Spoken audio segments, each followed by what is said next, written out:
THQ doesn't present. Where's Wally? I never quite understood why the Brits did it Wally versus Waldo. Waldo's just a better name. In all honesty, Space Jam DVD, skip intro. I'm not skipping intro. You may learn it. Oh god. It's possible to get lost off the screen edge. Caution advised. The game doesn't save progress. There's nothing in the game stopping you from forcing your way through if you really truly want. That sounds boring though, but I'm not your mama. Can you find him? I hope so. Random order? Yeah, I always go random order. I decided a long time ago that the linear order is for chumps. Not to call the other judges chumps, but I don't find it appealing. Oh god. Okay, alright, I see how this is going. These are all so tiny and very un-Wally-like. What does brute force mean? Okay, so if I push the button on something that's clearly not Wally, say like the fat lady here, or possibly fat dude, or the spider with an umbrella, nothing happens. Okay. Guess I'm gonna start looking for Wally. Ah, I found him! Ah, wait, is that the Muggus next to him? Aw, man, I should have looked harder. Oh, now we scroll? I don't like that. And also, there's no music. It's just very quiet. Is this literally the NES games? You played this, got through it quickly. Yeah. Well, this is where the projector comes into play. I have to move my eyeballs a substantial amount to go from the upper right to lower left when sweeping the screen. Bright side, more pixels to search for Wally, but damn, now there's more Wally. Or more Wally space. It's not more pixels, really. More space. Altogether, this sounds bad. Why have I chosen pain? This is QLDC! I did not decide to play Where's Waldo? This is an actual level that someone made and decided to subject the world to. I'm sure Author Blues will love it. Just have to find Waldo now.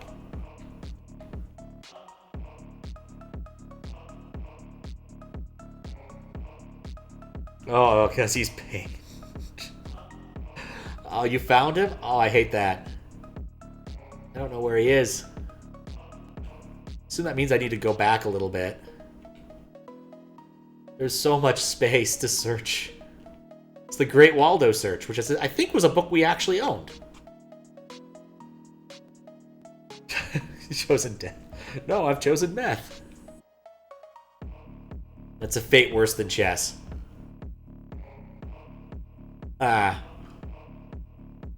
What's a cursing over and over? Yeah, you doing this, Simon Scama? Oh, I need to be more slower. Don't like you, Wally. It's one of those things I just cannot believe took the world by storm for a short period of time, right? Like Magic Eye. Magic Eye also took the world by storm. I Spy. Like, was it Scholastic forcing these ideas upon us? Or were people really interested in playing these sorts of games? Oh, there he is.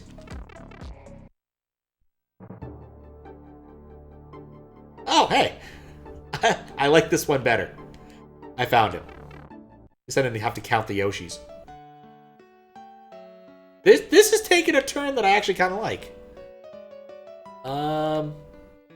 Maybe one of these is named Wally? Are you Wally? I guess that one was Wally. Nope. We're not cheating. That's Maze. Even looked on Lunar Magic, then Overworld's fucked. Why do I feel bad for the specific midge? I said Author Blues is gonna love this. He's the kind of guy who would love this kind of nonsense. He loves Bubsy.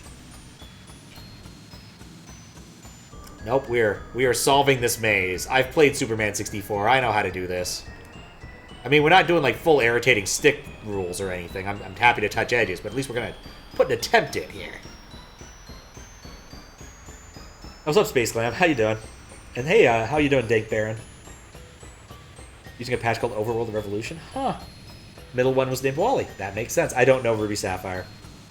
Book Fair hot item, Guinness Book of World Records. Really? Oh, colorblind. No, no, no. Just that's something I think he would enjoy. He likes things that are that. Like, he likes Bubsy. He just is it. I mean, Author Blues, I think, was one of the impetuses for this entire contest. Was like he wanted weird stuff to play. So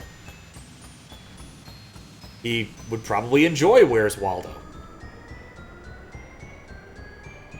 Stuff to if I ever see him in real life, I have a picture to show him. A friend of mine. Ah, nuts! A dead end. A friend of mine did a cosplay of Bubsy, but unfortunately, for various reasons, I cannot show you this. I cannot show any of you this picture. Ever. For privacy reasons being one of the primary one, but there's another very good reason. Yeah?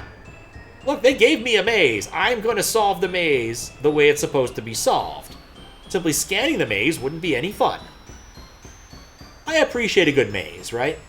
Like, mazes in games don't really happen anymore because mazes in 3-dimensional and 2-dimensional games kind of suck, which is why they stopped doing them, I guess. Like, Hazy Maze Cave isn't much of a maze, is it? But there's still a maze there. Self-imposed challenge. Yep, we're doing it. I'm coloring in the lines of this Denny's placemat of a maze. I'm gonna mention there was one year for the Mystery Hunt that one of the metas did involve a Where's Waldo book. We had to request a book from the library, we got one of them, and I forget how it worked. It was something along the lines of, oh, this is also a dead end. Alright, so this maze is completely unsolvable because there's no forks. So, like, I went through there, I went up here. Yeah, this maze is invalid. Because there's no turnoffs anywhere. Like, I never had a chance to make a decision to go somewhere else. I think it's stuck. Well, fine, we'll pick a new origin point and try again. Let's see, we were up here. Let's go to this dead end and start over. I mean, it is literally impossible. Yeah. Well, it's very possible that this is a maze that was stolen from somewhere else. Yeah, I cannot get from the origin to Wally via proper maze semantics, unfortunately. At least we know where we're going now. Yeah, I'm also going to alternate between calling him Wally and Waldo repeatedly. Boop.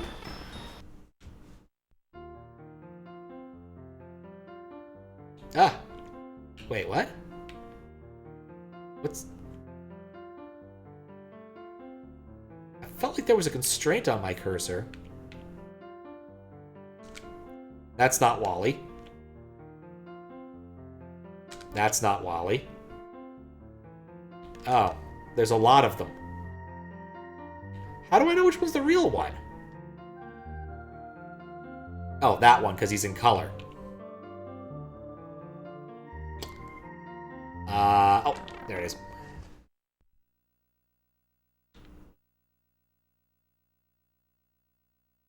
This looks like a... not a sewing pattern. What's the word for it? It's a different kind of hand thing. I think that's Waldo. I guess I have to enter the level now. Congratulations! You're a winner! I feel very edified. Credits. Ampersam, Iron, Bebenleg, H. Carell, It's For Life, Kevin, Stego. So that's Stay-at-Home Stegosaurus. Hard to know sometimes. Taxi Ham, Tiff, Yoshi Fanatic, built on RHR base ROM, 511. Thank you for playing! The yellow one is Evil Wally? Oh, yeah, I forgot about that. There was like one that had a goatee. Wasn't there a cartoon of Where's Waldo cartoon? I think there was. And like there was a wizard guy that he hung out with in like a chick version of him because there always was a dog version of Waldo. It's all kind of coming back, which is weird. All this Waldo lore. Yeah, this was good. This was good. This was like perfect kind of QLDC level. Hilarious concept followed by well done execution.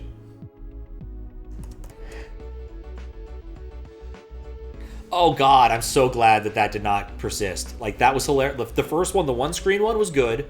The multi-screen one was gonna be a nightmare. And then I liked that they took it in different directions that were funny. The Pokemon thing was funny, too, because I didn't know what any of those characters were.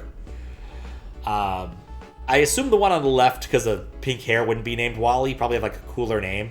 And the one on the right didn't really look like a Wally, so I just kind of picked the middle one. It was cool. Flannery, Wally, and Steven. I think I've heard of Flannery. I don't know about Steven. Like, I want to say the whole Where's Waldo thing, like, briefly took the world by storm. Like, it was a big thing in a multimedia, like, not like Carmen Sandiego, right? Like, Carmen Sandiego was originally designed for educational purposes and had a cartoon, and had the game show, and had another game show and another cartoon. Aw. So, as a kid, we grew up, we didn't have PBS. This is not going to help me fill out the sheet, but I have to tell the story because we're talking about Where in the World is Carmen Sandiego. But my uncle would occasionally mail us VHS tapes with different PBS programs on them. And one of them had, you know, there was some Sesame Street and some Square One, which was the mathematics one. A little bit of 3-2-1 Contact, which was a kind of a science-y show. And then Carmen Sandiego, which is a game show based around geography. And the thing about the show is it was always, there were 3 things they were trying to find in the show. Like, you get to a late point in the show, okay? You know, they rack up points, whatever, and then there's finally a bit where they have to, like, get rid of kids. The first one gets narrowed out by points, and then the second one, they do sort of a memory game, I guess, where you search different parts of this area to find, of a certain city, to find where the warrant is, the object they stole was, and the thing that the perpetrator, in this case perpetrators, because it was a group of twins on motorcycles that stole things that had twins. And in this case, what they stole was the Twin Towers from New York. And whenever they found the object during this sort of a memory game, Rockapella, who apparently was on site, would sing a little note and they'd go, you know, Twin Towers. And because these kids could not for the life of them find the third thing, the two guys, they had to sing that they kept doing the same things. The warrant, really, really tall buildings, talking really tall buildings, still really tall buildings. Because they literally had to check. There was no strategy to this beyond, if you already know something somewhere, make sure to pick those first and then pick another random one. So basically it's a crapshoot to see if whatever kid gets to the end of it. Anyway, thank you for coming to my TED Talk.